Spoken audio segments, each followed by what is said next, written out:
Price lord, hallelujah.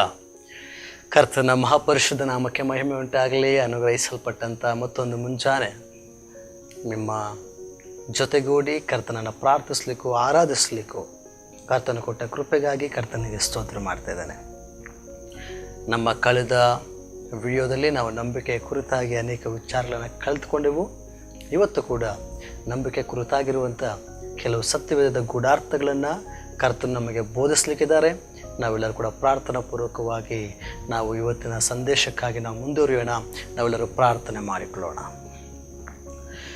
ಪರಿಶುದ್ಧನೇ, ಮಹೋನ್ನತನೇ, ಅತಿಶಯನೇ, ಅದ್ಭುತನೇ ಕರ್ತನೇ ಸ್ವಾಮಿ, ಅನುಗ್ರಹಿಸಲ್ಪಟ್ಟಂಥ ಈ ಮುಂಜಾನೆಯ ಸಮಯಕ್ಕಾಗಿ ನಿಮಗೆ ಸ್ತೋತ್ರ ಮಾಡ್ತಾ ಇದ್ದೇವೆ. ನಮ್ಮ ಜೀವಿತಗಳಲ್ಲಿ ನೀವು ಕೊಟ್ಟಂಥ ಮತ್ತೊಂದು ಹೊಸ ದಿನಕ್ಕಾಗಿ ಸ್ತೋತ್ರ. ನಾವು ಕರ್ತನೆ ಈ ಹೊಸ ದಿನವನ್ನು ಅನುಭವಿಸಲಿಕ್ಕೆ ಯೋಗ್ಯರಲ್ಲದೇ ಇದ್ದರೂ ಕೂಡ ನೀವು ಕರ್ತನೆ ಪ್ರತಿದಿನವೂ ನಿಮ್ಮ ಕೃಪೆಯನ್ನು ಹೊಸನದ ಕರ್ತನೆ ಸ್ವಾಮಿ ನೂತನ ಬಲದಿಂದ ನಮ್ಮನ್ನು ತುಂಬಿಸಿ ಯೋಗ್ಯರೆಂದು ಎನಿಸಿದರೆ ಇದಕ್ಕಾಗಿ ಸ್ತೋತ್ರ ಮಾಡ್ತಾ ಇದ್ದೇವೆ. ವಿಶೇಷವಾಗಿ ಈ ಹೊಸ ದಿನದಲ್ಲಿ ಕರ್ತನೆ ಸ್ವಾಮಿ ನಾವು ಕೇಳುವಂಥ ನಿಮ್ಮ ವಾಕ್ಯಗಳಿಗಾಗಿ ಸ್ತೋತ್ರ. ನಿಮ್ಮ ಆತ್ಮನ ಮೂಲಕವಾಗಿ ನಮಗೆ ಬೋಧಿಸಬೇಕೆಂಬುದಾಗಿ ನಾವು ಕೇಳ್ತಾ ಇದ್ದೇವೆ ಸ್ವಾಮಿ. ನಾವು ಕೇಳಿದಂಥ ವಾಕ್ಯಗಳನ್ನು ಕರ್ತನೆ ನಾವು ಕೇವಲ ಕೇಳಿಬಿಟ್ಟು ಬಿಡದೆ ಅದನ್ನು ಮನಸ್ಸಿನಲ್ಲಿಟ್ಟುಕೊಂಡು ನಮ್ಮ ಜೀವಿತದಲ್ಲಿ ಅಳವಡಿಸಿಕೊಂಡು ಅದಕ್ಕನುಗುಣವಾಗಿ ಜೀವಿಸಲಿಕ್ಕೆ ಬೇಕಾದ ಪರಲೋಕದ ಕೃಪೆ ಅನುಗ್ರಹ ಮಾಡಬೇಕೆಂಬುದಾಗಿ ಕ್ರಿಸ್ತೇಶುವಿನ ಹೆಸರಿನಲ್ಲಿ ಬೇಡಿ ಹೊಂದಿದ್ದೇವೆ, ಜೀವವುಳ್ಳ ತಂದೆಯೇ, ಆಮೆನ್. Hallelujah, praise God.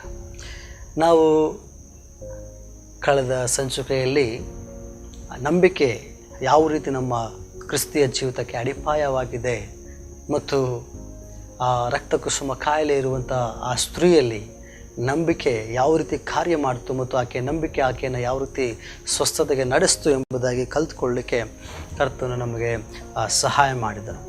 ಈ ನಂಬಿಕೆ ವಿಷಯವಾಗಿರ್ತಕ್ಕಂಥ ವಿಚಾರಗಳನ್ನ ನಾವೇನೀಗ ಕಲಿತಾ ಇದ್ದೀವಿ, ಇದನ್ನು ನಮ್ಮ ಜೀವಿತಕ್ಕೆ ನಾವು ಅಳವಡಿಸಿಕೊಂಡು ಹೋಗುವಾಗ ನಮ್ಮ ನಿಜವಾದ ಕ್ರಿಸ್ತಿಯ ಜೀವಿತದ ಆಶೀರ್ವಾದಗಳನ್ನು ನಾವು ಅನುಭವಿಸಲಿಕ್ಕೆ ಸಾಧ್ಯ. ಹಲ್ಲೆಲೂಯಾ. ಸೊ ಹಾಗಾಗಿ ನಾವು ಕೇಳುವಂಥ ವಿಷಯಗಳನ್ನು ಕೇವಲ ಕೇಳಿ ಅದನ್ನು ಮರೆತು ಬಿಡದೆ ನಾವು ಈ ವಾಕ್ಯಗಳನ್ನು ಕೇಳಿ ಅದನ್ನು ನಮ್ಮ ಜೀವಿತಕ್ಕೆ ನಾವು ಅಳವಡಿಸೋಣ ಪ್ರಿಯರೇ. ನಮ್ಮ ಜೀವಿತದಲ್ಲಿ ಆ ವಾಕ್ಯಗಳು ಕಾರ್ಯ ಮಾಡುವಂತಾಗಲಿ. ಆಗ ಖಂಡಿತವಾಗಿಯೂ ಕರ್ತನ ಕೃಪೆ ನಮ್ಮನ್ನು ಆವರಿಸಿ ನಡೆಸುವಂಥದ್ದಾಗಿದೆ. ಹಲ್ಲೆಲೂಯಾ.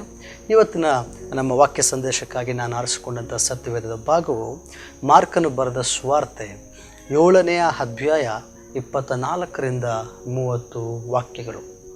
ಮಾರ್ಕನ ಸುವಾರ್ತೆ 7ನೇ ಅಧ್ಯಾಯ 24ರಿಂದ 30 ವಾಕ್ಯಗಳು.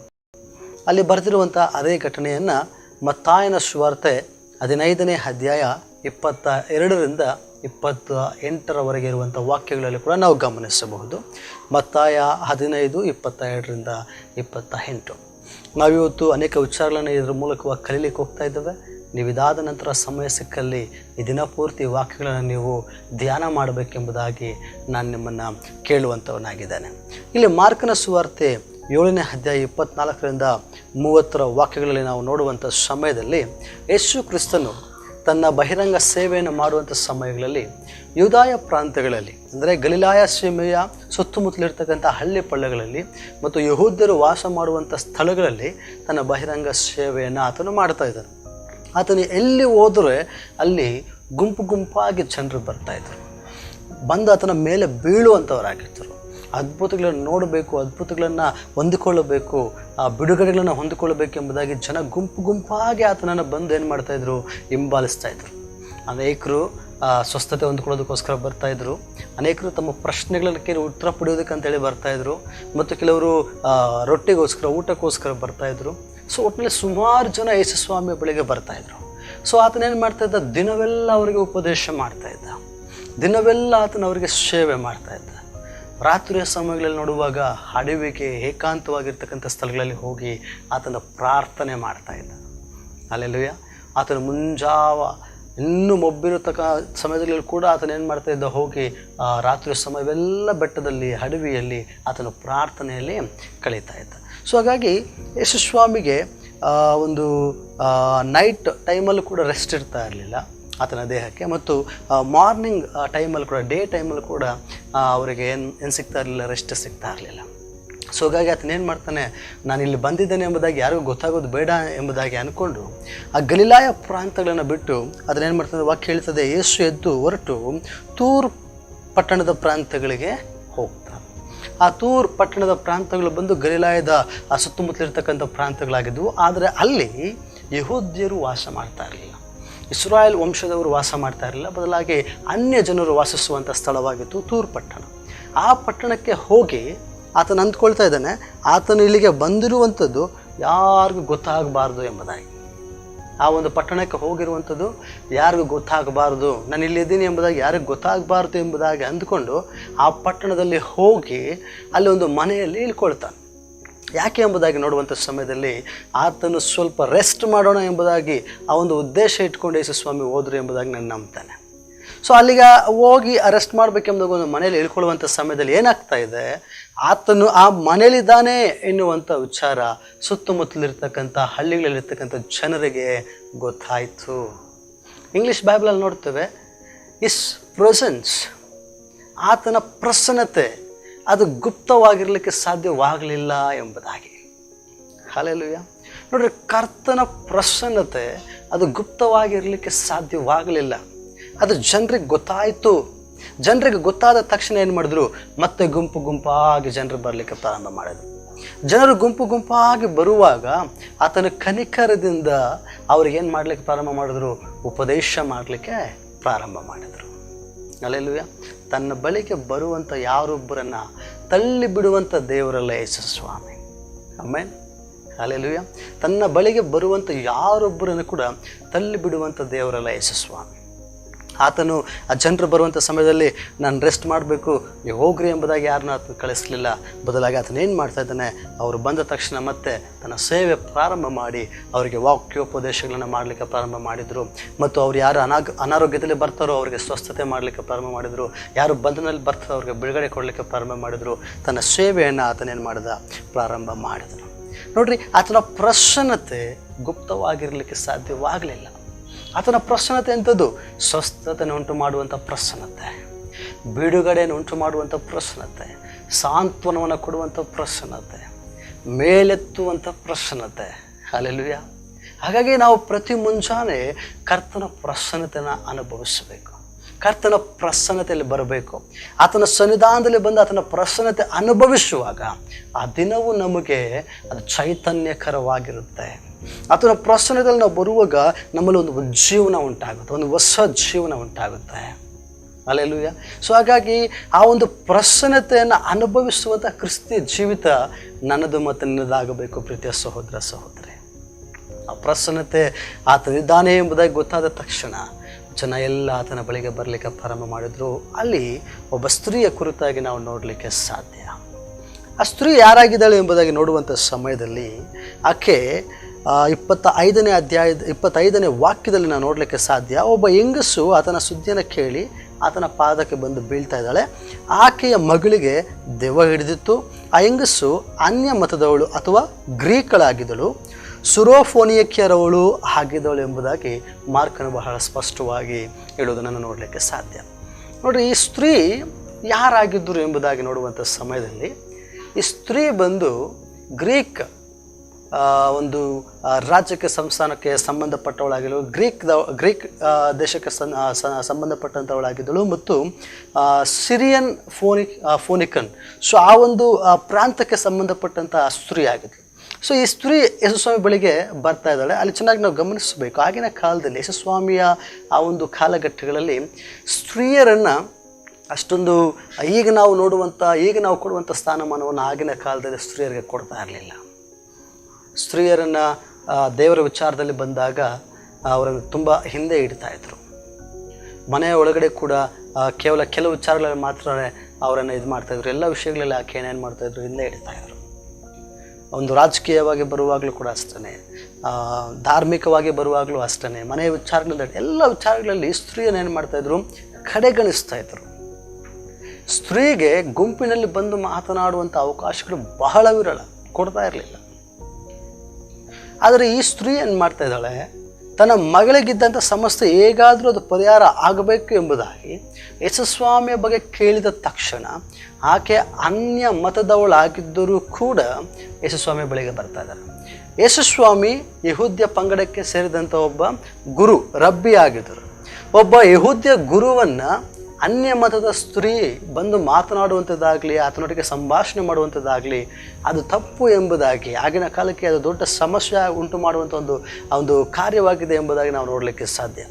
ಯೋಹಾನನ ಸುವಾರ್ತೆ ನೋಡ್ತೇವೆ, ಸಮಾರ್ಯದ ಸ್ತ್ರೀಯನ್ನು ಯೇಸುಸ್ವಾಮಿ ಹೋಗಿ ಮಾತನಾಡುವಂಥ ಸಮಯದಲ್ಲಿ ಆಕೆ ಹೇಳುವಂಥ ಮಾತುಗಳನ್ನು ನಾವು ಗಮನಿಸುವಾಗ ಗೊತ್ತಾಗುತ್ತೆ, ಆಗಿನ ಕಾಲದಲ್ಲಿ ಯಹೂದ್ಯರಲ್ಲದೆ ಬೇರೆ ಯಾರು ಮಾತನಾಡುವ ಹಾಗಿರಲಿಲ್ಲ, ಬೇರೆ ಯಾರು ಬಂದು ಅವರೊಟ್ಟಿಗೆ ಒಕೆತನ ಮಾಡುವ ಹಾಗಿರಲಿಲ್ಲ. ಈ ರೀತಿಯಾಗಿರ್ತಕ್ಕಂಥ ಪರಿಸ್ಥಿತಿ ಆ ಸ್ತ್ರೀಗಿತ್ತು. ಆ ಸ್ತ್ರೀಗೆ ಅನೇಕ ಅಡಚಣೆಗಳಿದ್ವು ಯೇಸುಸ್ವಾಮಿ ಬಳಿಗೆ ಬರಲಿಕ್ಕೆ. ಆ ಸ್ತ್ರೀಯ ಜೀವಿತದಲ್ಲಿ ಒಂದು ಸಮಸ್ಯೆ ಇದೆ. ಏನು? ತನಗೊಬ್ಬ ಚಿಕ್ಕ ಮಗಳಿದ್ದಾಳೆ. ಆ ಮಗಳು ಒಂದು ದೆವ್ವದ ಸಮಸ್ಯೆಯಿಂದ ಬಳಲ್ತಾ ಇದ್ದಾಳೆ. ಆ ಮಗಳಿಗೆ ಆ ದೆವ್ವದ ಕಾಟ ಇರುವ ಕಾರಣದಿಂದ ಬಿಡುಗಡೆ ಹೊಂದಿಕೊಳ್ಳಬೇಕೆಂಬುದಾಗಿ ಆ ಸ್ತ್ರೀ ಏನು ಮಾಡ್ತಿದ್ದಾಳೆ? ಮಗಳ ಸಲುವಾಗಿ ಯೇಸುಸ್ವಾಮಿ ಬಳಿಗೆ ಬರ್ತಾ ಇದ್ದಾಳೆ. ಆದರೆ ಯೇಸುಸ್ವಾಮಿಯ ಬಳಿಗೆ ಬರುವಂಥದ್ದು ಅಷ್ಟು ಸುಲಭದ ಒಂದು ಕಾರ್ಯ ಅಲ್ಲ. ಅನೇಕ ಅಡಚಣೆಗಳು ಆಕೆಗಿದ್ದು ಇದ್ದಾಗ್ಯೂ ಕೂಡ ಯೇಸುಸ್ವಾಮಿಯ ಬಳಿಗೆ ಬಂದು ಯೇಸುಸ್ವಾಮಿಯ ಬಳಿ ಹೇಳ್ತಾ ಇದ್ದಾಳೆ, ಸ್ವಾಮಿ, ನನಗೆ ನಿನ್ನ ಕಡೆಯಿಂದ ಒಂದು ಸಹಾಯ ಬೇಕು. ಏನು ಸಹಾಯ? ನನ್ನ ಮಗಳಿಗೆ ಒಂದು ದೆವ್ವದ ಸಮಸ್ಯೆ ಇದೆ, ನೀನು ಬಿಡುಗಡೆ ಮಾಡಬೇಕೆಂಬುದಾಗಿ ಆತನ ಪಾದಕ್ಕೆ ಬೀಳ್ತಾ ಇದ್ದಾಳೆ. ಮತ್ತಾಯನ ಸುವಾರ್ತೆ 15ನೇ ಅಧ್ಯಾಯ 22-28 ವಾಕ್ಯಗಳನ್ನು ನೋಡ್ತೇವೆ. ಆಕೆ ಬೇಡಿಕೊಂಡು ಆತನ ಹಿಂದೆನೇ ಬರ್ತಾ ಇದ್ದಾಳೆ. ಆಕೆ ಬಂದ ತಕ್ಷಣ ಯೇಸುಸ್ವಾಮಿ ಆಕೆಯ ಶಬ್ದವನ್ನು ಕೇಳಲಿಲ್ಲ. ಆತನ ನಡೆದುಕೊಂಡು ಹೋಗ್ತಿರುವಂಥ ಸಮಯದಲ್ಲಿ ಆಕೆ ಏನು ಮಾಡ್ತಾ ಇದ್ದಾಳೆ? ಯೇಸುಸ್ವಾಮಿ ಹಿಂದೆ ಓಡಿ ಬರ್ತಾ ಇದ್ದಾಳೆ, ಬೇಡ್ತಾ ಇದ್ದಾಳೆ. ಶಿಷ್ಯರು ಹೇಳ್ತಾ ಇದ್ದಾರೆ, ಸ್ವಾಮಿ, ಆಕೆ ನಮ್ಮ ಹಿಂದೆನೇ ಬರ್ತಾ ಇದ್ದಾಳೆ, ಆಕೆನ ಕಳಿಸ್ಬಿಡು, ಆಗೋದಿಲ್ಲ ಅಂತೇಳಿ ಕಳಿಸ್ಬಿಡು. ಯಾಕೆ ಶಿಷ್ಯರು ಆ ಮಾತನ್ನು ಹೇಳಿದರು? ಯಾಕೆಂದರೆ ಆಕೆ ಗ್ರೀಕಳು, ಅನ್ಯ ಮತಕ್ಕೆ ಸಂಬಂಧಪಟ್ಟಂಥ ಸ್ತ್ರೀ. ಆಕೆ ಯಹೂದ್ಯರೊಂದಿಗೆ ಬಂದು ಮಾತನಾಡುವಂಥದ್ದು, ಯಹೂದ್ಯರಿಂದ ಸಲಹೆ ಮತ್ತು ಸಹಾಯಗಳನ್ನು ಪಡೆಯುವಂಥದ್ದು ಆಗಿನ ಕಾಲಕ್ಕೆ ಉಚಿತವಾಗಿರಲಿಲ್ಲ. ಹಾಗಾಗಿ ಶಿಷ್ಯರು ಹೇಳ್ತಾ ಇದ್ದಾರೆ, ಕಳಿಸ್ಬಿಡು ಆ ಸ್ತ್ರೀನ.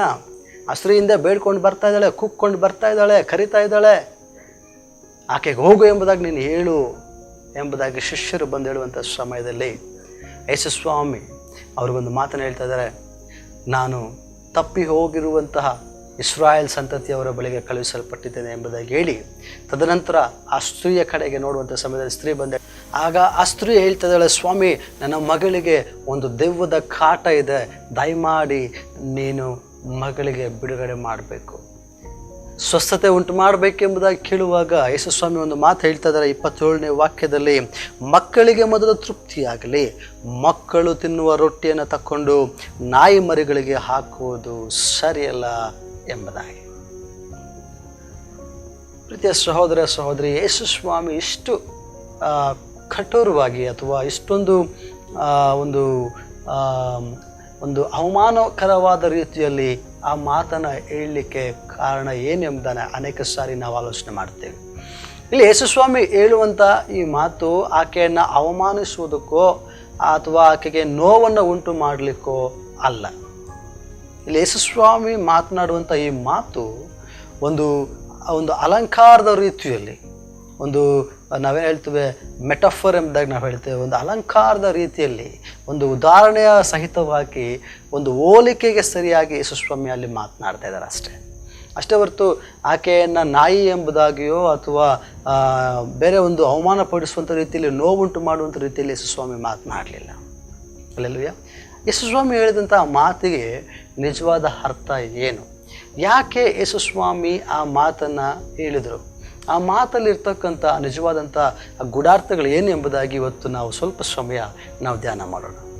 ಅಲ್ಲಿ ಈ ಸ್ತ್ರೀ ಬಂದು ಯೇಸುಸ್ವಾಮಿನ ಕೇಳ್ತಾ ಇದ್ದಾಳೆ, ಸ್ವಾಮಿ, ನನ್ನ ಮಗಳಿಗೆ ದೆವ್ವದ ಕಾಟ ಇದೆ, ದೆವ್ವದ ಸಮಸ್ಯೆ ಇದೆ, ನೀನು ಬಂದು ಹೇಗಾದರೂ ಮಾಡಿ ಆಕೆಗೆ ಸ್ವಸ್ಥತೆ ಕೊಡಬೇಕು, ಬಿಡುಗಡೆ ಕೊಡಬೇಕು, ನೀನು ಆಕೆಯನ್ನು ಉಳಿಸಬೇಕು ಎಂಬುದಾಗಿ ಹೇಳ್ತಾ ಇದ್ದಾಳೆ. ಆಗ ಯೇಸುಸ್ವಾಮಿ ಹೇಳ್ತಾ ಇದ್ದಾರೆ, ನಾಯಿಗಳಿಗೆ ರೊಟ್ಟಿಯನ್ನು ಕೊಡೋದಕ್ಕಿಂತ ಮುಂಚೆ ಮಕ್ಕಳಿಗೆ ರೊಟ್ಟಿಯನ್ನು ಕೊಡಬೇಕು, ಮಕ್ಕಳಿಗೆ ಕೊಡುವಂಥ ರೊಟ್ಟಿಯನ್ನು ನಾಯಿಗಳಿಗೆ ಕೊಡುವಂಥದ್ದು ಸರಿಯಲ್ಲ ಎಂಬುದಾಗಿ. ಅಂದರೆ ಏನದರ ಅರ್ಥ? ಇಲ್ಲಿ ಅನ್ಯ ಮತಸ್ಥರನ್ನು ನಾಯಿಗಳೆಂಬುದಾಗಿ ಹೋಲಿಸಿ ಇಸ್ರಾಯೇಲರನ್ನು ಮಕ್ಕಳೆಂಬುದಾಗಿ ಹೋಲಿಸಿ ಯೇಸುಸ್ವಾಮಿ ಮಾತನಾಡ್ತಾ ಇದ್ದಾರೆ. ಯೇಸುಸ್ವಾಮಿ ಈ ಒಂದು ಆ ಹೋಲಿಕೆಗೆ ಅನುಗುಣವಾಗಿರ್ತಕ್ಕಂಥ ಮಾತುಗಳನ್ನು ಹೇಳೋದಕ್ಕಿಂತ ಮುಂಚೆ ಆ ಮಾತು ಯಾವ ರೀತಿ ಬರುತ್ತೆ ಎಂಬುದಾಗಿ ನಾವು ಗಮನಿಸೋದಾದರೆ, ಆಗಿನ ಕಾಲದ ಶ್ರೀಮಂತರ ಮನೆಗಳಲ್ಲಿ ಊಟದ ಮೇಜಿನ ಮುಂದೆ ಮೊದಲು ಊಟ ಮನೆಯಲ್ಲಿ ತಯಾರಾದ ನಂತರ ಊಟವನ್ನು ಮಕ್ಕಳಿಗೆ ಕೊಡಲಾಗುತ್ತೆ. ಆ ಮನೆಯ ಮಕ್ಕಳು ಬಂದು ಮೊದಲೇನು ಮಾಡ್ತಾರೆ, ಊಟವನ್ನು ತಿಂತಾರೆ. ಊಟವನ್ನು ಮೊದಲು ಮಕ್ಕಳು ತಿಂದ ನಂತರ ಉಳಿದಂಥ ಆ ಒಂದು ಊಟ ಏನಿದೆ ಅದನ್ನು ಅವರು ಸಾಕುವಂಥ ಪ್ರಾಣಿಗಳಿಗೆ ಅಥವಾ ನಾಯಿ ಮರಿಗಳಿಗೆ ಅವ್ರು ಹಾಕ್ತಾರೆ. ಇಲ್ಲಿ ನಾಯಿಗಳು ಎಂಬುದಾಗಿ ಬರೆದಿರ್ತಕ್ಕಂಥ ಪದದ ಮೂಲ ಅರ್ಥ ನಾವು ಗಮನಿಸುವಾಗ ಸಾಕು ಪ್ರಾಣಿಗಳು ಎಂಬುದಾಗಿ, ಪಪ್ಪೀಸ್ ಎಂಬುದಾಗಿ ನಾವು ಕರಿತೀವಿ ಇಂಗ್ಲೀಷಲ್ಲಿ. ಸೊ ಸಾಕು ಪ್ರಾಣಿಗಳು ಎಂಬುದಾಗಿ. ಸೊ ಆ ನಾಯಿ ಮರಿಗಳು ಅಥವಾ ಸಾಕು ಪ್ರಾಣಿಗಳು ಯಾವಿರ್ತವೆ ಅದಕ್ಕೆ ಎರಡನೇ ಹಂತದಲ್ಲಿ ನಾವು ಊಟ ಕೊಡ್ತೇವೆ. ಮೊದಲು ಯಾರಿಗೆ ಕೊಡಬೇಕಾಗಿದೆ? ಮನೆಯ ಮಕ್ಕಳಿಗೆ, ಯಜಮಾನನ ಮಕ್ಕಳಿಗೆ ಮೊದಲು ಊಟ. ಅದಾದ ನಂತರ ಯಾರಿಗೆ? ಅಲ್ಲಿ ಸಾಕುವಂಥ ಪ್ರಾಣಿಗಳಿಗೆ. ಸೊ ಇದು ಆಗಿನ ಕಾಲದ ಒಂದು ಪದ್ಧತಿ ಆಗಿತ್ತು. ಈಗಲೂ ಅಷ್ಟೇ, ನಾವು ಕೂಡ ಅಷ್ಟೇನಲ್ವ? ನಮ್ಮ ಮನೆಯಲ್ಲಿ ಒಂದು ಬೆಕ್ಕಿದೆ ಎಂಬುದಾಗಿ ನಾವು ಆಲೋಚನೆ ಮಾಡೋಣ, ಮತ್ತು ನಮ್ಮ ಮಗಳಿದ್ದಾಳೆ ಎಂಬುದಾಗಿ ಆಲೋಚನೆ ಮಾಡೋಣ. ನಾವು ತಂದಿರ್ತಕ್ಕಂಥ ಬೆಳೆಯುಳ್ಳಂಥ ಆಹಾರವನ್ನು ನಾವು ಫಸ್ಟ್ ಯಾರಿಗೆ ಕೊಡ್ತೀವಿ? ಬೆಕ್ಕಕ್ಕೆ ಕೊಡ್ತೀವ, ಮಗುಗೆ ಕೊಡ್ತೀವ? ನಾವು ಮಗುಗೆ ಕೊಡ್ತೇವೆ ಅಲ್ಲ. ಮಗು ತಿಂದು ಉಳಿದಿರ್ತಕ್ಕಂಥದ್ದು ಏನಾದಿದ್ರೆ ಅದನ್ನು ನಾವೇನು ಮಾಡ್ತೀವಿ? ಬೆಕ್ಕಕ್ಕೆ ಕೊಡ್ತೀವಿ ಅಲ್ವಾ? ಹಾಗೆ ಯೇಸುಸ್ವಾಮಿ ಆ ಒಂದು ಹೋಲಿಕೆಯ ರೀತಿಯಲ್ಲಿ ಆ ಮಾತುಗಳನ್ನು ಹೇಳ್ತಾ ಇದ್ದಾರೆ. ಯಾಕೆ ಎಂಬುದಾಗಿ ನಾವು ನೋಡುವಾಗ, ಮೊದಲನೇದಾಗಿ ಆತನ ತನ್ನ ಸೇವೆಯ ವಿಚಾರವಾಗಿರ್ತಕ್ಕಂಥ ಒಂದು ಗೂಢಾರ್ಥವನ್ನು ಇಲ್ಲಿ ಶಿಷ್ಯರಿಗೂ ಜನರಿಗೂ ನಮಗೂ ತಿಳಿಸೋದಕ್ಕೆ ಈ ಮಾತನ್ನು ಹೇಳ್ತಾ ಇದ್ದಾರೆ. ಸೊ ಈ ಮಾತಿನ ಅರ್ಥ ಏನು? ಮೊದಲನೇದಾಗಿ ಯಾಕೆ ಈ ಮಾತು ಯೇಸುಸ್ವಾಮಿ ಅಂದರು ಎಂಬುದಾಗಿ ನೋಡುವಾಗ, ಆಗಿನ ಕಾಲದ ಇಸ್ರಾಯೇಲ್ ಸಂತತಿ ಮೆಸ್ಸಿಯನಿಗಾಗಿ ಕಾಯ್ತಾ ಇತ್ತು.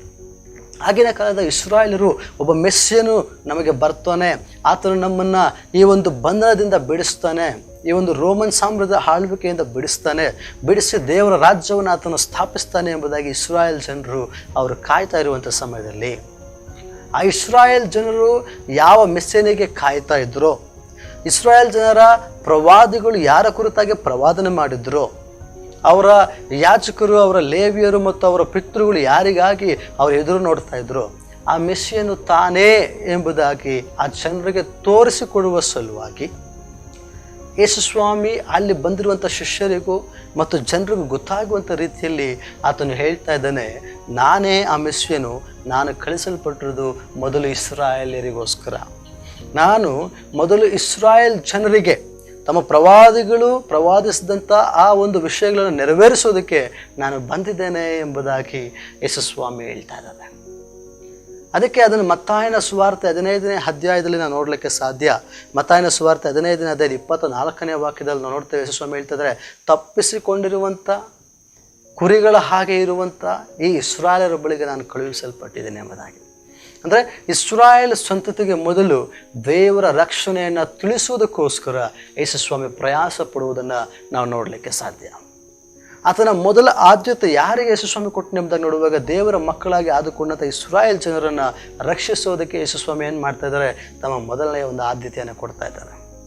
ಹಾಗಾಗಿ ಆತನು ಯೆಹೂದ್ಯರು ಮತ್ತು ಇಸ್ರಾಯೇಲರು ವಾಸಿಸುವಂತಹ ಸ್ಥಳಗಳು ಮತ್ತು ಸುತ್ತಮುತ್ತಲಿನ ಸ್ಥಳಗಳಲ್ಲಿ ಸೇವೆ ಮಾಡಿದ ನಂತರ ಯೆರೂಸಲೇಮಿಗೆ ಹೋಗಿ ಆತನ ಶಿಲುಬೆ ಮರಣವನ್ನು ಅನುಭವಿಸಿ ಸತ್ತು ಸಮಾಧಿಸಲ್ಪಟ್ಟು ಆತನು 3ನೇ ದಿನ ಮೃತ್ಯುಂಜಯನಾಗಿ ಎದ್ದು ಬರ್ತಾನೆ. ಎದ್ದು ಬಂದ ನಂತರ ಶಿಷ್ಯರಿಗೆ ಹೇಳ್ತಾ ಇದ್ದಾನೆ, ಈಗ ನೀವು ಹೊರಟು ಹೋಗ್ರಿ. ಮತ್ತಾಯನ ಸುವಾರ್ತೆ 28:18-20 ವಾಕ್ಯಗಳು. ಅಪೊಸ್ತಲರ ಕೃತ್ಯಗಳು 1:8 ನಾವು ನೋಡ್ತೇವೆ. ಯೇಸುಸ್ವಾಮಿ ಶಿಷ್ಯರಿಗೆ ಹೇಳ್ತಾ ಇದ್ದಾರೆ, ನೀವೀಗ ಹೊರಟು ಹೋಗಿ ಭೂಮಿಯ ಕಡೆಯವರೆಗೂ ನನಗೇನಾಗಿರಬೇಕು? ಸಾಕ್ಷಿಗಳಾಗಿರಬೇಕು. ತನ್ನ ಸೇವೆಯ ಮೊದಲನೆಯ ಭಾಗ ಏನಿತ್ತು, ಆ ಮೊದಲನೇ ಭಾಗ ತಾನು ಮಾಡುವಂಥ ಭಾಗವನ್ನು ಇಸ್ರಾಯೇಲರಿಗಾಗಿ ಮೀಸಲಿಟ್ಟನು. ಅದಾದ ನಂತರ ತನ್ನ ಸೇವೆಯ 2ನೇ ಭಾಗ ತನ್ನ ಶಿಷ್ಯರಿಗೆ ಏನು ಒಪ್ಪಿಸಿದನೋ ಅದನ್ನು ಇಸ್ರಾಯೇಲ್ ಮೊದಲುಗೊಂಡು ಇಡೀ ಸರ್ವ ಲೋಕಕ್ಕೆ ಈ ರಕ್ಷಣೆಯ ಒಂದು ಸ್ವಾರ್ಥೆಯ ಸೇವೆಯನ್ನು ಸಾರುವುದಕ್ಕೆ ಶಿಷ್ಯರನ್ನು ನೇಮಿಸೋದನ್ನು ನೋಡಲಿಕ್ಕೆ ಸಾಧ್ಯ. ಹಾಗಾಗಿ ಯೇಸು ಕ್ರಿಸ್ತನು ತನ್ನ ಸೇವೆಯ ವಿಚಾರವಾಗಿರ್ತಕ್ಕಂಥ ಒಂದು ಅರ್ಥವನ್ನು, ಒಂದು ಗೂಢಾರ್ಥವನ್ನು ಈ ಮಾತುಗಳಲ್ಲಿ ಪ್ರಕಟಪಡಿಸೋದನ್ನು ನಾವು ನೋಡಲಿಕ್ಕೆ ಸಾಧ್ಯ. ಮೊದಲು ರಕ್ಷಣೆ ಸ್ವಾರ್ಥೆಯನ್ನು ಇಸ್ರಾಯೇಲರಿಗೆ ಆತನೇನು ಮಾಡ್ತಾ ಇದ್ದಾನೆ? ಹಂಚ್ತಾ ಇದ್ದಾನೆ. ಅದರಲ್ಲಿ ಅನೇಕರು ಸ್ವೀಕಾರ ಮಾಡಲಿಲ್ಲ, ಅದರಲ್ಲಿ ಅನೇಕರು ತಿರಸ್ಕರಿಸಿದರು. ಆದರೆ ಮೊದಲ ಒಂದು ಪ್ರಿಫರೆನ್ಸ್ ದೇವರು ಯಾರಿಗೆ ಕೊಟ್ಟರು? ತನ್ನ ಸ್ವಂತ ಮಕ್ಕಳೆಂಬುದಾಗಿ ತಾನಾದುಕೊಂಡಂಥ ಇಸ್ರಾಯೇಲ್ ಸಂತತಿಗೆ ಕೊಟ್ಟರು. ಅದಾದ ನಂತರವೇ ತನ್ನ ಸುವಾರ್ತೆಯನ್ನು ಇಡೀ ಲೋಕಕ್ಕೆ ಸಾರಲಿಕ್ಕೆ ಶಿಷ್ಯರಿಗೆ ನೇಮಿಸಿ ಯೇಸುಸ್ವಾಮಿ ಕಳಿಸೋದನ್ನು ನಾವು ನೋಡಲಿಕ್ಕೆ ಸಾಧ್ಯ. ಹಾಗಾಗಿ ಯೇಸುಸ್ವಾಮಿ ಹೇಳ್ತಿದ್ದಾರೆ, ಮೊದಲು ಮಕ್ಕಳು ತಿನ್ನಲಿ, ಮಕ್ಕಳು ತಿಂದ ನಂತರ ಸಾಕು ಪ್ರಾಣಿಗಳು ಅಥವಾ ನಾಯಿಗಳು ತಿನ್ನಲಿ ಎಂಬುದಾಗಿ ಹೇಳ್ತಾ ಇದ್ದಾರೆ. ಹಲ್ಲೆಲೂಯಾ. ಈ ಒಂದು ಗೂಢಾರ್ಥವನ್ನು ಶಿಷ್ಯರಿಗೆ ಅರ್ಥವಾಗುವಂಥ ರೀತಿಯಲ್ಲಿ ಹೇಳಲಿಕ್ಕೆ ಆ ಮಾತನ್ನು ಬಳಸೋದನ್ನು ನಾವು ನೋಡಲಿಕ್ಕೆ ಸಾಧ್ಯ. ಎರಡನೇದಾಗಿ ಯಾಕೆ ಯೇಸುಸ್ವಾಮಿ ಆ ಮಾತನ್ನು ಬಳಸ್ತಾರೆ ಎಂಬುದಾಗಿ ನೋಡುವಂಥ ಸಮಯದಲ್ಲಿ, ಆಗಿನ ಕಾಲಘಟ್ಟಗಳಲ್ಲಿ ಯಹೂದ್ಯರು ಮಾತ್ರವೇ ಶ್ರೇಷ್ಠ, ಇನ್ನು ಉಳಿದಂಥವರೆಲ್ಲರೂ ಕೂಡ ಒಂದು ಕೀಳು ಮಟ್ಟದವರು ಎಂಬುದಾಗಿರುವಂಥ ಒಂದು ಭಾವನೆ ಅವರಲ್ಲಿರುತ್ತೆ. ಎಸ್ಪೆಷಲಿ ಆ ಗ್ರೀಕರಾಗಿರ್ಬೋದು, ಸಮಾರ್ಯದವರಾಗಿರ್ಬೋದು, ಈ ಥರದ ಒಂದು ಜನಾಂಗಗಳನ್ನು ಯಹೂದ್ಯರು ನೋಡುವಂಥ ಸಮಯದಲ್ಲಿ ಅವರು ತುಂಬ ಒಂದು ಅಪವಿತ್ರರು, ಅಪರಿಶುದ್ಧರು ಎಂಬುದಾಗಿರುವಂಥ ಒಂದು ಮನೋಭಾವನೆ ಯಹೂದ್ಯರಲ್ಲಿ ಇರುತ್ತೆ.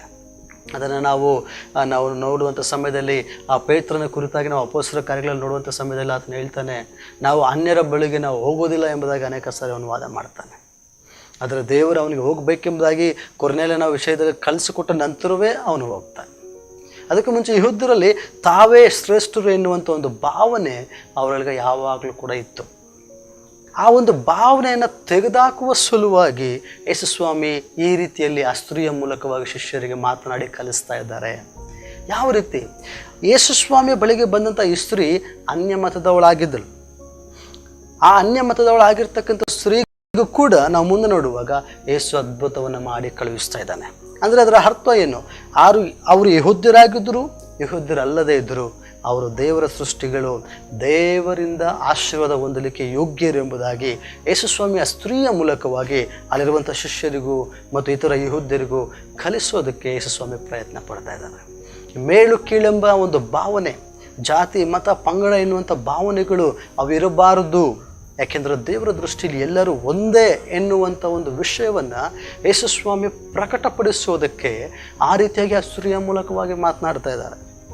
ಹಾಗಾಗಿ ನಾವು ನೋಡುವಂಥ ಸಮಯದಲ್ಲಿ ಆದಿಕಾಂಡ 1ನೇ ಅಧ್ಯಾಯ 26ನೇ ವಾಕ್ಯದಲ್ಲಿ ನೋಡ್ತೇವೆ, ದೇವರು ಮನುಷ್ಯನನ್ನು ಸೃಷ್ಟಿ ಮಾಡುವಾಗ ಯಾವ ರೀತಿ ಸೃಷ್ಟಿ ಮಾಡಿದರು? ದೇವರು ಮನುಷ್ಯನನ್ನು ಸೃಷ್ಟಿ ಮಾಡುವಾಗ ತನ್ನ ಸ್ವರೂಪದಲ್ಲಿ ತನ್ನ ಹೋಲಿಕೆಗೆ ಸರಿಯಾಗಿ ಗಂಡು ಹೆಣ್ಣಾಗಿ ಸೃಷ್ಟಿ ಮಾಡಿದರು.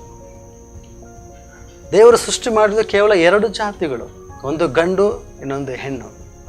ಇನ್ನು ಉಳಿದಿರ್ತಕ್ಕಂಥವೆಲ್ಲವೂ ಕೂಡ ಮನುಷ್ಯನ ತನ್ನ ಸ್ವಾರ್ಥಕ್ಕಾಗಿ ಮಾಡಿಕೊಂಡದ್ದಾಗಿದೆ.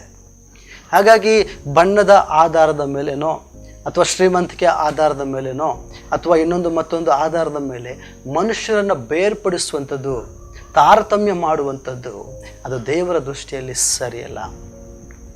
ಇವತ್ತು ನಾವು ನೋಡುವಂಥ ಸಮಯದಲ್ಲಿ ನಮ್ಮ ಸಮಾಜದಲ್ಲಿ, ನಮ್ಮ ಸಭೆಗಳಲ್ಲೂ ಕೂಡ ಅನೇಕರು ಈ ಒಂದು ತಾರತಮ್ಯವನ್ನು ಮಾಡೋದನ್ನು ನಾವು ನೋಡಲಿಕ್ಕೆ ಸಾಧ್ಯ.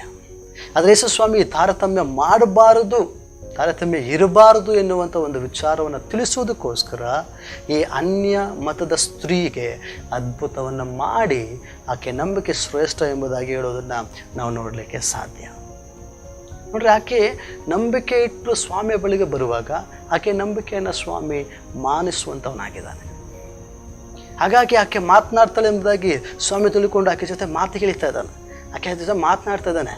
ನಾಯಿಗಳ ಹಾಗೆ ಇರುವಂಥವರಿಗೆ ನಾವು ಕೊಡೋದಿಲ್ಲ ಎಂಬುದಾಗಿ ಸ್ವಾಮಿ ಹೇಳುವಂಥ ಸಮಯದಲ್ಲಿ ಮುಂದಿನ ವಾಕ್ಯದಲ್ಲಿ ನೋಡ್ತೇವೆ, ಆಕೆ ಸ್ವಾಮಿ ನಾಯಿಗಳಾದರೂ ತಮ್ಮ ಯಜಮಾನರ ಮಕ್ಕಳ ಮೇಜಿನಿಂದ ಬೀಳ್ತಕ್ಕಂಥ ರೊಟ್ಟಿಯ ತುಂಡುಗಳನ್ನು ತಿಂತಾವಲ್ವಾ ಎಂಬುದಾಗಿ ಆಕೆ ಹೇಳ್ತಾ ಇದ್ದಾಳೆ. ನೋಡ್ರಿ, ಆಕೆಗೆ ಅಷ್ಟು ನಂಬಿಕೆ ಇತ್ತು. ಹೇಗಾದರೂ ಮಾಡಿ ತಾನು ಹೊಂದಿಕೊಳ್ಳಬೇಕಾಗಿರ್ತಕ್ಕಂಥ ಬಿಡುಗಡೆ ಹೊಂದಿಕೊಳ್ಳೋವರೆಗೂ ಅಲ್ಲಿಂದ ಹೋಗಬಾರದು ಎನ್ನುವಂಥ ಒಂದು ದೃಢತೆ ಆಕೆಯಲ್ಲಿತ್ತು. ಅದನ್ನು ನಾವು ಪರಿಶ್ರಮದ ನಂಬಿಕೆ ಎಂಬುದಾಗಿ ಕರಿತೀವಿ. ತಾಳ್ಮೆ ಉಳ್ಳಂಥ ಪರಿಶ್ರಮದ ನಂಬಿಕೆ ಎಂಬುದಾಗಿ ನಾವು ಕರಿತೀವಿ. ಆ ನಂಬಿಕೆಯನ್ನು ಗುರುತಿಸಿದಂಥ ಯೇಸುಸ್ವಾಮಿ ತಾನು ಸುಮ್ಮನೆ ಹೋಗುವಾಗ ಬೇಡಿಕೊಂಡು ಹಿಂದೆನೇ ಬರ್ತಾ ಇದ್ದಂಥ ಆಕೆಯ ನಂಬಿಕೆಯನ್ನು ನೋಡಿ ಆಕೆ ಜೊತೆ ಮಾತುಕತೆಗಳಿತಾ ಇದ್ದಾರೆ. ಮಾತುಕತೆಗಳಿದ್ದು ಆಕೆಯ ಜೊತೆ ಮಾತನಾಡ್ತಾ ಶಿಷ್ಯರಿಗೆ ತಿಳಿಸ್ತಾ ಇದ್ದಾರೆ, ನಾವು ಯಾರನ್ನು ಕೂಡ ಏನು ಮಾಡಬಾರ್ದು, ತಾರತಮ್ಯ ಮಾಡಬಾರ್ದು. ಯಾಕೆಂದರೆ ದೇವರ ದೃಷ್ಟಿಯಲ್ಲಿ ಎಲ್ಲರೂ ಕೂಡ ಸಮಾನರು ಎಂಬುವಂಥ ಒಂದು ವಿಷಯವನ್ನು ಯೇಸುಸ್ವಾಮಿ ಅಲ್ಲಿ ತಿಳಿಸ್ಕೊಡುವಂಥವರಾಗಿದ್ದಾರೆ. ಹಾಗಾಗಿ ಈ ದಿನಮಾನಗಳಲ್ಲಿ ಇವತ್ತೇ ನಾವು ಕಾಣುವಂಥ ಪ್ರತಿಯೊಬ್ಬರು ಕೂಡ ನಾವು ಯಾರನ್ನಾದ್ರೂ ಒಬ್ಬರನ್ನ ನೋಡುವಂಥ ಸಮಯದಲ್ಲಿ ಅವ್ರು ನಮಗೆ ಗೊತ್ತಿಲ್ಲದೆ ಇರಲಿ, ನಮ್ಮ ಸಂಬಂಧಿಕರಾಗಿರಲಿ ಆಗದೇ ಇರಲಿ, ನಮ್ಮ ಸ್ನೇಹಿತರಾಗಿರಲಿ ಆಗದೇ ಇರಲಿ, ನಾವು ನೋಡುವಂಥ ಸಮಯದಲ್ಲಿ ತಿಳ್ಕೊಳ್ಬೇಕು, ಇವರು ದೇವರ ಸೃಷ್ಟಿ, ದೇವರ ಸ್ವರೂಪದಲ್ಲಿ ಸೃಷ್ಟಿಸಲ್ಪಟ್ಟವರು. ದೇವರು ನನ್ನನ್ನು ಯಾವ ರೀತಿ ಪ್ರೀತಿ ಮಾಡಿ ಕಲ್ವಾರ ಶಿಲುಬೆಯಲ್ಲಿ ಬಲಿಯಾದನೋ ಹಾಗೆ ಈ ವ್ಯಕ್ತಿಯನ್ನು ಕೂಡ ಪ್ರೀತಿ ಮಾಡಿ ಕಲ್ವಾರ ಶಿಲುಬೆಯಲ್ಲಿ ಬಲಿಯಾಗಿದ್ದಾನೆ. ಹಾಗಾಗಿ ನಾನು ಇತರರನ್ನು ತಾರತಮ್ಯ ಮಾಡಬಾರ್ದು. ನಾನು ಇತರರನ್ನು ಯಾವುದೇ ಒಂದು ಆಧಾರದ ಮೇಲೆ ನಾವೇನು ಮಾಡಬಾರ್ದು, ಒಂದು ತಾರತಮ್ಯ ಮಾಡಬಾರ್ದು ಎನ್ನುವಂಥ ವಿಷಯವನ್ನು ನಾವು ತಿಳ್ಕೊಳ್ಬೇಕು, ಕಲ್ತ್ಕೊಳ್ಬೇಕು ಪ್ರಿಯರೇ. ಅದನ್ನು ಯೇಸು ಸ್ವಾಮಿ ಶಿಷ್ಯರಿಗೆ ಕಲಿಸೋದಕ್ಕೋಸ್ಕರ ಆ ಮಾತನ್ನು ಆ ಸ್ತ್ರೀಯ ಬಳಿ ಮಾತನಾಡೋದನ್ನು ನೋಡಲಿಕ್ಕೆ ಸಾಧ್ಯ. ಮತ್ತು ಮೂರನೇದಾಗಿ, ಆಗಿನ ಕಾಲಕ್ಕೆ ಯೆಹೂದ್ಯರು ಏನು ಅಂದ್ಕೊಂಡಿದ್ರು, ಯೇಸು ಸ್ವಾಮಿ ಯೆಹೂದ್ಯನಾಗಿರೋದ್ರಿಂದ ಯೇಸು ಸ್ವಾಮಿ ಏನೇ ಮಾಡಿದ್ರು ನಮ್ಮ ಬಳಿ ಮಾಡ್ತಾನೆ, ನಮಗೋಸ್ಕರ ಮಾಡ್ತಾನೆ ಎಂಬುದಾಗಿ ಅಂದುಕೊಂಡಿದ್ದರು. ಆದರೆ ಪರಲೋಕದ ರಕ್ಷಣೆಯ ಕಾರ್ಯಗಳು ಕೇವಲ ಯೆಹೂದ್ಯರಿಗೆ ಮಾತ್ರ ಸೀಮಿತ ಅಲ್ಲ, ಕೇವಲ ಗ್ರೀಕರಿಗೆ ಮಾತ್ರ ಸೀಮಿತ ಅಲ್ಲ, ಕೇವಲ ಒಂದು ಜಾತಿಗೆ, ಒಂದು ಪಂಗಡಕ್ಕೆ ಸೀಮಿತ ಅಲ್ಲ. ಯೇಸುವಿನ ಕುರಿತಾದಂಥ ಈ ಶುಭ ವಾರ್ತೆ ಇಡೀ ಮನುಕುಲಕ್ಕೆ, ಇಡೀ ಸರ್ವಲೋಕಕ್ಕೆ ಅದು ಬೇಕಾಗಿರುವಂಥದ್ದು ಎಂಬುದಾಗಿ ತೋರಿಸಲಿಕ್ಕೆ ಯೇಸು ಸ್ವಾಮಿ ಏನು ಮಾಡ್ತಾಯಿದ್ದಾರೆ, ಈ ಅನ್ಯಮತದ ಸ್ತ್ರೀ ಜೊತೆ ಮಾತನಾಡಿ ಆಕೆಗೆ ಅದ್ಭುತ ಮಾಡೋದನ್ನು ನೋಡಲಿಕ್ಕೆ ನಾವು ಸಾಧ್ಯ. ಈ ಅನ್ಯಮತದ ಸ್ತ್ರೀಗೆ ಬೇಕಾಗಿರುವಂಥ ಬಿಡುಗಡೆ, ಆಕೆಯ ಮಗಳಿಗೆ ಬೇಕಾಗಿರುವಂಥ ಸ್ವಸ್ಥತೆ ಕೊಡೋದಕ್ಕಿಂತ ಮುಂಚಿತವಾಗಿ 3 ಕಾರ್ಯಗಳನ್ನು ಶಿಷ್ಯರಿಗೆ ಕಲಿಸುವ ಸಲುವಾಗಿ ಯೇಸು ಸ್ವಾಮಿ ಆಕೆಯೊಂದಿಗೆ ಈ ಮಾತನ್ನು ಒಂದು ಅಲಂಕಾರದ ರೂಪದಲ್ಲಿ, ಒಂದು ಸಾಮ್ಯದ ರೂಪದಲ್ಲಿ, ಒಂದು ಉದಾಹರಣೆಯ ರೂಪದಲ್ಲಿ ಮಾತನಾಡ್ತಾ ಇದ್ದಾರೆ. ಅಷ್ಟೇ ಹೊರತು ಬೇರೆ ಯಾವುದೇ ಒಂದು ಅವಮಾನ ಮಾಡುವಂಥ ರೀತಿಯಲ್ಲೋ, ನೋವನ್ನು ಉಂಟು ಮಾಡುವಂಥ ರೀತಿಯಲ್ಲೋ ಯೇಸು ಸ್ವಾಮಿ ಮಾತನಾಡಲಿಲ್ಲ. ಹಲ್ಲೆಲೂಯಾ. ಅದಾದ ನಂತರ ಆಕೆ ಯೇಸು ಸ್ವಾಮಿ ಮಾತನಾಡಿದಂಥ ಆ ಮಾತುಗಳಿಗೆ ಪ್ರತ್ಯುತ್ತರವಾಗಿ ಅದೇ ಅಲಂಕಾರದಲ್ಲಿ ಉತ್ತರ ಕೊಡ್ತಾಳೆ, ಅದೇ ನಂಬಿಕೆಯಿಂದ ಆಕೆ ಉತ್ತರ ಕೊಡ್ತಾಳೆ. ಆಕೆಯ ನಂಬಿಕೆಯನ್ನು, ಆಕೆಯ ಜಾಣತನವನ್ನು ನೋಡಿ ಯೇಸು ಸ್ವಾಮಿ ಏನು ಮಾಡ್ತಾಯಿದ್ದಾರೆ, ಆಕೆಯ ಮಗಳಿಗೆ ಸ್ವಸ್ಥತೆಯನ್ನು ಕೊಡ್ತಾ ಇದ್ದಾರೆ. ಹಾಗಾದರೆ ಆಕೆ ಆ ನಂಬಿಕೆಯನ್ನು ಪ್ರದರ್ಶಿಸಿದಾದರೂ ಹೇಗೆ, ಯಾವ ರೀತಿ ತನ್ನ ಸ್ವಸ್ಥತೆಯನ್ನು ಆಕೆ ಪಡೆದುಕೊಂಡು ತನ್ನ ಮಗಳಿಗೆ ಬೇಕಾಗಿರ್ತಕ್ಕಂಥ ಬಿಡುಗಡೆಯನ್ನು ಯಾವ ರೀತಿ ಆಕೆ ಯೇಸು ಸ್ವಾಮಿಯಿಂದ ಹೊಂದಿಕೊಂಡ್ಳು. ನಾನು ಮೊದಲನಾಗಿ ಹೇಳಿದೆ, ಆಕೆ ಅನ್ಯಮತದವಳು. ಆಕೆ ಯೇಸು ಸ್ವಾಮಿ ಬಳಿಗೆ ಬರಲಿಕ್ಕೆ ಅನೇಕ ಅಡಚಣೆಗಳಿದ್ದು, ಅಂಥ ಅಡಚಣೆಗಳನ್ನು ಮೀರಿ ಯೇಸು ಸ್ವಾಮಿಯಿಂದ ಯಾವ ರೀತಿ ಆಕೆ ಅದ್ಭುತವನ್ನು ಹೊಂದಿಕೊಂಡ್ಳು, ಅದನ್ನೇ ನಾನು ಆಗಲೇ ಕರೆದೆ ತಾಳ್ಮೆಯುಳ್ಳ ಪರಿಶ್ರಮದ ನಂಬಿಕೆ ಎಂಬುದಾಗಿ. ಆ ಒಂದು ನಂಬಿಕೆಗೆ ನಾನು ಕೊಡಲಿಕ್ಕೆ ಬಯಸುವಂಥ ಹೆಸರು ತಾಳ್ಮೆಯುಳ್ಳ ಪರಿಶ್ರಮದ ನಂಬಿಕೆ. ಆಕೆ ಪರಿಶ್ರಮ ಪಟ್ಟಳು, ತಾಳ್ಮೆಯಿಂದ ಎದ್ಲು, ನಂಬಿಕೆಯಿಂದ ಅದ್ಭುತನ ಪಡ್ಕೊಂಡ್ಳು. ಸೊ ಯಾವ ರೀತಿ ಆಕೆ ಅದನ್ನು ಪಡ್ಕೊಂಡ್ಲು ಎನ್ನುವಂಥ ವಿಚಾರವನ್ನು ನಾನು ನಾಳೆ ನಿಮ್ಮೊಟ್ಟಿಗೆ ಹಂಚ್ಕೊಳ್ಳಿಕ್ಕೆ ಬಯಸ್ತೇನೆ. ಸೊ ನಾಳೆಯ ಒಂದು ಲೈವಲ್ಲಿ ನಾನು ನಿಮ್ಮೊಟ್ಟಿಗೆ ಆ ವಿಚಾರ ಮಾತನಾಡಲಿಕ್ಕೆ ನಾನು ಬಯಸ್ತೇನೆ. ಆ ಸ್ತ್ರೀ ಯಾವ ರೀತಿ ಯೇಸು ಸ್ವಾಮಿಯಿಂದ ಅದ್ಭುತ ಹೊಂದಿಕೊಂಡ್ಲು ಎಂಬುದಾಗಿ. ಹಾಗಾಗಿ ಇವತ್ತು ನಾವು ಕಲಿತಂಥ ವಿಷಯ, ಯೇಸು ಕ್ರಿಸ್ತನು ತನ್ನ ಸೇವೆಯ ಸಮಯದಲ್ಲಿ ಮಾತನಾಡಿದಂಥ ಮಾತುಗಳು ಅವು ಹೋಲಿಕೆಯ ಮಾತುಗಳಾಗಿದ್ದವು. ಆತನು ಯಾರೊಬ್ಬರನ್ನು ಅವಮಾನಿಸ್ಲಿಕ್ಕೋ, ನೋವು ಉಂಟು ಮಾಡಲಿಕ್ಕೋ ಆತನ ಮಾತನಾಡಲಿಲ್ಲ. ಬದಲಾಗಿ ಅದರಲ್ಲಿ ಆಳವಾದಂಥ ಗೂಢಾರ್ಥಗಳನ್ನು ನಮಗೆ ಕಲಿಸೋದಕ್ಕಾಗಿ ಮಾತನಾಡಿದ. ಹಾಗಾಗಿ ನಾವು ಇವತ್ತಿನಿಂದ ನಮ್ಮ ಜೀವಿತದಲ್ಲಿ ರೂಢಿ ಮಾಡ್ಕೊಳ್ಬೇಕಾಗಿರೋ ಒಂದು ವಿಚಾರ ಏನಂದರೆ, ನಾವು ಯಾರೊಬ್ಬರನ್ನು ಕೂಡ ತಾರತಮ್ಯ ಮಾಡಿ ಪ್ರತಿಯೊಬ್ಬರನ್ನು ಕೂಡ ನಮ್ಮ ಹಾಗೆ ನಾವು ನೋಡಬೇಕು. ಅದಕ್ಕೆ ಯೇಸು ಹೇಳ್ತಾನೆ, ನಿನ್ನ ನೆರೆಯವನನ್ನು ನಿನ್ನಂತೆಯೇ ಪ್ರೀತಿಸುವುದಾಗಿ. ಸೊ ಹಾಗಾಗಿ ಆ ಒಂದು ಪ್ರೀತಿಯಲ್ಲಿ, ಆ ಒಂದು ದೃಷ್ಟಿಯಲ್ಲಿ, ಯೇಸು ಸ್ವಾಮಿ ಇನ್ನೊಬ್ಬರನ್ನು ನೋಡುವಂಥ ದೃಷ್ಟಿಯಲ್ಲಿ ನಾವು ಕೂಡ ಅವರನ್ನು ನೋಡಲಿಕ್ಕಾಗುವ ಹಾಗೆ ಕರ್ತನ ಕೃಪೆಯಲ್ಲಿ ನಾವು ಆಶ್ರಯಿಸೋಣ ಪ್ರಿಯರೇ. ಕರ್ತನಲ್ಲಿ ನಾವು ಪ್ರಾರ್ಥಿಸಿ ಕರ್ತನಿಗೆ ಹೇಳೋಣ, ದೇವರೇ ನೀನು ಒಬ್ಬ ವ್ಯಕ್ತಿಯನ್ನು ಯಾವ ರೀತಿ ನೋಡ್ತೀಯೋ, ಯಾವ ಹಂತದಲ್ಲಿ ಪ್ರೀತಿಸ್ತೀಯೋ ಅದೇ ರೀತಿ ನಾನು ನೋಡಬೇಕು, ಅದೇ ರೀತಿ ನಾನು ಪ್ರೀತಿಸಬೇಕು, ಅದಕ್ಕೆ ನನಗೆ ಸಹಾಯ ಮಾಡು ಎಂಬುದಾಗಿ ನಾವು ಪ್ರಾರ್ಥನೆ ಮಾಡೋಣ. ಎರಡನೇದಾಗಿ, ಯೇಸು ಸ್ವಾಮಿಯ ರಕ್ಷಣೆಯ ಶುಭ ವಾರ್ತೆ ಕೇವಲ ಒಂದು ಪಂಗಡಕ್ಕೋ, ಒಂದು ಜಾತಿ ಜನಕ್ಕೋ, ಒಂದು ದೇಶದ ಜನಕ್ಕೋ ಸೀಮಿತ ಅಲ್ಲ. ಯೇಸು ಸ್ವಾಮಿಯ ಈ ರಕ್ಷಣೆಯ ಶುಭ ವಾರ್ತೆ ಇಡೀ ಸರ್ವಲೋಕಕ್ಕೆ ಸಾರಬೇಕಾಗಿದೆ. ಹಾಗಾಗಿ ಈ ರಕ್ಷಣೆ ಸುವಾರ್ತೆ ಕೇಳಿರ್ತಕ್ಕಂಥ ನಾನು ಕೇವಲ ಅದನ್ನು ನನ್ನಲ್ಲಿಟ್ಟುಕೊಳ್ಳದೆ, ಯಾರ್ಯಾರಿಗಾಗಿ ಯೇಸು ಸ್ವಾಮಿ ಈ ಪ್ರಯಾಸಗಳನ್ನು ಪಟ್ಟು ಈ ರಕ್ಷಣೆ ಸುವಾರ್ತೆಯನ್ನು ಸಾರಬೇಕೆಂಬುದಾಗಿ ಇಷ್ಟವುಳ್ಳನಾಗಿದ್ದಾನೋ ಅವರೆಲ್ಲರಿಗೂ ಸಾರಲಿಕ್ಕೆ ಯೇಸು ಸ್ವಾಮಿಯ ಕೈಯಲ್ಲಿ ನಾವು ಅಸ್ತ್ರಗಳಾಗಿ ಉಪಯೋಗಿಸಲ್ಪಡೋಣ ಪ್ರಿಯರೇ. ಯೇಸು ಸ್ವಾಮಿಯ ಕೈಯಲ್ಲಿ ನಾವು ಸಾಧನಗಳಾಗಿ ಒಪ್ಪಿಸಲ್ಪಡೋಣ. ಯೇಸು ಸ್ವಾಮಿ ಹೇಳೋಣ, ದೇವರೇ ನನ್ನ ಜೀವಿತದಲ್ಲಿ ನಾನು ಹೊಂದಿಕೊಂಡಂಥ ರಕ್ಷಣೆಯನ್ನು ಇತರರೊಂದಿಗೆ ಹಂಚಲಿಕ್ಕೆ ನನಗೆ ಸಹಾಯ ಮಾಡು, ನನಗೆ ಕೃಪೆ ಕೊಡು ಎಂಬುದಾಗಿ ನಾವೆಲ್ಲರೂ ಒಟ್ಟಾಗಿ ಸೇರಿ ಪ್ರಾರ್ಥನೆ ಮಾಡ್ಕೊಳ್ಳೋಣ. ಕಣ್ಣು ಮುಚ್ಚೋಣ. ನಾವು ಪರಿಶುದ್ಧನೇ, ಮಹೋನ್ನತನೇ, ಅತಿಶಯನೇ ಕರ್ತನೇ ಸ್ವಾಮಿ, ಅನುಗ್ರಹಿಸಲ್ಪಟ್ಟಂಥ ಈ ಮುಂಜಾನೆ ಸಮಯಕ್ಕಾಗಿ ಮತ್ತೊಂದು ಸಾರಿ ನಿಮಗೆ ಸ್ತೋತ್ರ. ಕರ್ತನೆ, ಇವತ್ತು ನಾವು ಕೇಳಿದಂಥ ವಾಕ್ಯಕ್ಕಾಗಿ ನಿಮಗೆ ಸ್ತೋತ್ರ ಮಾಡ್ತೇವೆ.